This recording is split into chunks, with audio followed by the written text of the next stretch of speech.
वालेकुम दोस्तों रंधावा व्लॉग में खुश आमदीद। दोस्तों लेज़र लैवल कराउन रहे हैं ट्रैक्टर MF 385 17 मॉडल तो ट्रैक्टर की तुहानू परफॉर्मेंस विखालते हैं, फिर वेख के दस्यो कैसी आ।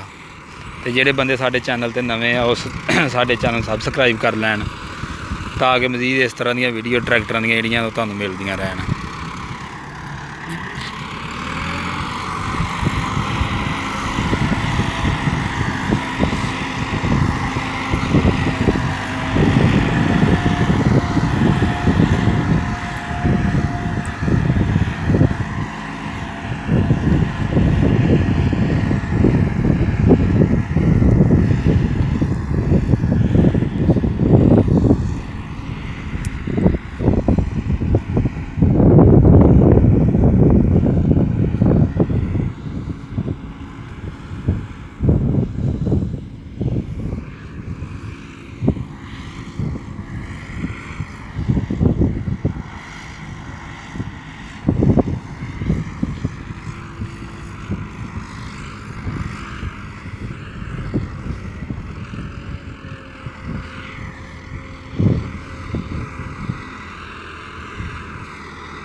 दोस्तों साल दे विच मेरे हिसाब नाल तकरीबन जूं ही कणक तो पैली वेली होवे एक दफ़ा लेज़र लाजमी करवाना चाहिए वा, क्योंकि लेज़र का बहुत ज़्यादा फायदा वा। इन्ना जी उच्ची नीवी पैली वो बराबर हो जाती आ।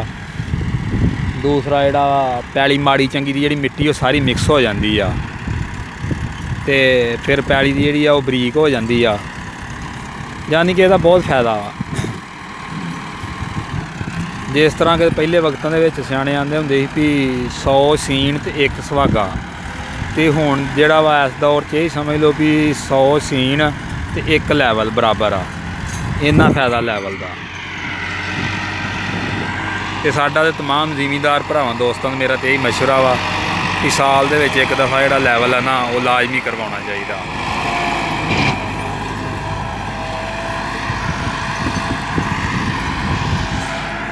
जिहड़ी फसल लाउणी तुसीं उहनूं कोई यूरिया खाद दी एक बोरी सिर्फ घट पा लो तो उन्ने पैसों में जिहड़ा पैली दा लैवल हो जाता वा।